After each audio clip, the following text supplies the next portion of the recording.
Okay, back to where we left off yesterday. We finished about to make a shachianu. If you see a friend, you don't make the shachianu today. We're learning about thunder and lightning. Okay, the last thing we mentioned is about a rainbow. That even though there's an argument in halacha whether you make a bracha on a rainbow, but the Rebbe writes we do make a bracha on a rainbow. But it says in halacha you shouldn't stare too much at the rainbow like we learned yesterday, because it's really a sign that Hashem should have destroyed the world, but he didn't, because he swore to Noach that he's not going to do it. Then there's another bracha, all of these types of bracha, that's called Birchas Sechama. Now every 28 years, in the Nisan, in Tekufas Nisan, which is on a Wednesday, the sun goes back to the original place, exact same place where it was when Hashem made it, the first Wednesday of creation. So therefore there's a bracha which is said, it's called Birchas Sechama. Basically the bracha is Eisem Eisem Bereshis. But it has to be done in the morning, it should be done with a lot of people, and some people even make a shachianu. There's a whole bunch of things with it. And the Rebbe held that we do it, and women should do it, and so on and so forth. It would be like very soon, like in a year or two, no? I don't remember the last time, 28, no, it's a while. 28 years, we did it not long ago, maybe 15 years ago we did it. Samach Tes. It's just Ayin Tes. So it's 15 years ago, no? So we're not doing it for another 13 years. Okay, so now, there's another thing like this. Somebody, if Hashem did a miracle to somebody in a certain place, so then there's a bracha that whenever you see that place, you have to say, bracha baruch shabachat Hashem akerim ha'chelam, sha'asali niyad nas b'makom hazeh. That Hashem did a miracle. We always think Hashem that he did a miracle for us in this particular place. Not only is he supposed to do it, his children, his grandchildren, whenever they come to that particular place, they should make a bracha. Again, a lot of people don't make that bracha today, like we said before. How are we defining a miracle here? Something supernatural. Like a tree was about to fall on you and it didn't. I mean, things like that. Not because, we'll get, when we discuss more about the bracha of Gomel, people a lot of times they call, I almost hit somebody, and therefore I want to bench Gomel. I mean, almost hit somebody, then everybody should hold there would be benching Gomel.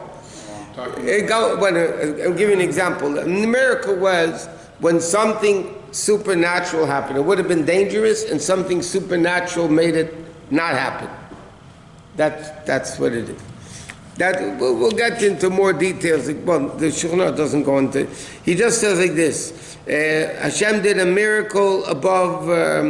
Like for instance, if a Jew would go by Kriyas Yamsuf, let's say, a place where the sea split, they would say Baruch Shasel Aviseinu Nes B'Makom Hazeh. But again, today most people don't do that bracha. There's a bracha if you see Chachmei Torah, if you see great scholars, if you see Goyish kings, there's a bracha. Again, those things usually are not made. But there is another bracha, which is brought down in these same halachos, and says, if you see a Jewish grave, there's a bracha you say. In fact, when you go to the oil, there's a bracha. You go to a funeral, they make the bracha. What is the bracha? Baruch Hashem akerim ha'chelam asher yotzer eschem b'din, v'zan eschem b'din, v'chilkal eschem b'din. A whole bracha which is said. But that din is, you only make that bracha if you didn't see the grave for 30 days. Any Jewish grave. But if a person saw Jewish graves within 30 days, then you don't make that bracha. That bracha said when you see Jewish graves that you didn't see them for 30 days. Then when you see them, you make that bracha. What? Do we say it? That bracha we say. It's in the minor law. Should we say it to me? It's a whole long bracha. Baruch Hashem akerim. It just brings on. Sheyaser eschem b'din, v'zan eschem b'din, v'chilkol eschem b'din. It's not in the Siddurim. It's not in the Siddurim. It's in the Svarim for funerals. No, I'm serious. The Svarim to talk about funerals because that's where people make the bracha. In fact, there's an interesting thing. Some people have a custom, it's brought down in halacha, that if you weren't by kivrei avis, if you weren't by your parents' grave for 7 years, you're not allowed to go anymore to the grave. There is such a custom in halacha. Not everybody agrees with it. It's argument, discussion in halacha. But there is a minhag that people have. If you weren't by your parents' grave for 7 years, you shouldn't go anymore. The Rebbe holds like those opinions that say you could go, you should go, but you should. The minhag is the Rebbe brings down. You send a shliach beforehand to the grave to tell them that you're coming. But there was such a thing. And the Rebbe, in fact, brings a proof to this from Kalev, by the spies. It says, Vayovei at Chevrein. Vayovei. About the spies, it says singular. So the Gemara says in Satan, Rashi brings it down in Chumash, that Kalev went to Kivrei Avis, to the Marsa Machpelah, that they should daven for him, that he shouldn't be persuaded by the Meraglim, by the spies. That's what it says, Vayovei at Chevrein. And the Gemara says, Moshe Rabbeinu daven for him. He changed his name from Hoshea to Yeshua, but Kalev decided on his own. Even though they weren't by Marsa Machpelah for many, many years, and it's still Kivrei Avis, his family. So the minhag is that we do go to graves, even if the people weren't there. Sometimes you have cases, people are buried in Russia and Poland, and there were times you couldn't even get there. So then you have to, when you go there, you can still go, even though you weren't there for 7 years. There's another interesting thing. This could be a practical din, by the way. What happens, for this crowd, I'm going to use that example. What happens if you go to a funeral, God forbid, in Eden? Okay? And you have parents buried in that cemetery. It's a big shaila in halacha if you don't go to your parents' grave. Well, after the funeral, you should go to the parents' grave. If not, it could be a shaila kibbut avein.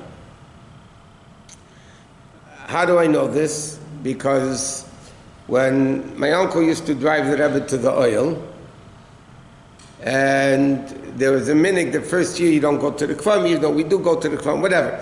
So the Rebbe told my uncle, people deny it, but the Rebbe told my uncle that if you buy the oil, and you don't go if your parents are, in the same cemetery, the Rebbe told my uncle that if you don't go to, his parents are mamish buried, mamish next to the oil.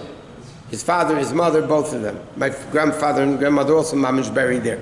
My other grandparents. But the Rebbe told him that if you buy the oil and you don't go to your parents' kvanim, is a shaila kibbut avein. You're there in the cemetery and you're not visiting them. Which I understand from there that if you're in another cemetery and your parents are there, it's only, think about it, the mitzvah kibbut avein is not only when they're alive, but even after they pass away, there's still a mitzvah kibbut avein. And one of the ways you honor parents after they pass away, besides behaving, is visiting the grave. So therefore, if you're by a cemetery and your parents are there, you have a chiyuv, according to halacha, to go visit those graves. But isn't it like if you go to a funeral, you're not supposed to visit other dvarim in the same time? Who says that? I don't know where they get. I've heard the same thing. Yeah, there's a lot of things people say. It doesn't say that anyway. You go to a funeral. Why shouldn't you be able to go to a... I don't know, I thought I heard that. Rabbi, you suggest that you don't visit them, if you go there and don't visit them, there's a shayla if you want. It's a question if you're honoring your parents or not. You're supposed to honor your parents, right? Okay, if you're there at the cemetery and you're not going over to this, so it's like disrespectful to them. I thought you said then you can't visit them. The question, you can visit. No, I said you could, you should So that's visit them. 7 years. No, some people say if you weren't by your parents' grave for 7 years, you don't go. Yeah, but again, we don't hold like that. There are opinions in halacha that say that. Also, Rabbi, I heard that you don't go back. So, like, for example, you think, If you're by a grave, I know we're learning those din in a grave now, we happen to be learning it. There is a din, you don't go to the same grave twice in the same day. Same day. Huh? The same day. Same day.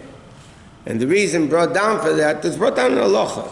Why is it done? Because it looks, I didn't finish getting what I need from you, so I'm going back. But if you went out and you know you're coming back or whatever, so then it doesn't apply. If you knew that. If you know you're going back and a new issue came up, let's say that you need to, what? So I had this specific issue come up. I visited my grandparents' grave, and then my mother originally didn't want to go. And then she changed her mind. So I took her. So if I'm going back with my mother now to go visit... No, that's allowed because it's a different reason now. Somebody else is going, it's a different request. Yeah, that's not an issue.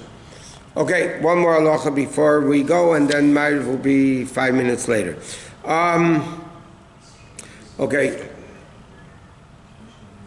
Okay, next thing is like this. Just for 2 minutes. There's another bracha that is more common bracha that people say, and that's the bracha of HaGomel. Okay? The Gemara says that Vaad Tzrichim Lahai. This is based on Psukim and Tilim, by the way. The Sfardim only say Pasach Leo before Friday Mincha, right? But in the Chassidic world, the Baal Shem Tov instituted that you also, before Pasach Leo, you say Hoidu, which is chapter 107 in Tilim. Because that chapter speaks about the 4 people that have to bench Goimel. It speaks about the people that go down to the ocean, Yedul Hashem Chastiv Nefleis L'Vniyot. People that were in the desert, again, people that were there. So it says 4 times the various different people. So from there the Gemara learns out that there's 4 people that need to say Gomel, which means HaGomel Chayavim Tevis, that really God, you granted people that are really don't deserve it of it, and you gave us. Basically, the bottom line, we're going to see more Mitzvah tomorrow night. But the bottom line is, if a person is in a dangerous situation, and he came out of it, like in the years that you went to the desert, you went through the ocean, so then you have to bench Gaimel. But that will be the continued.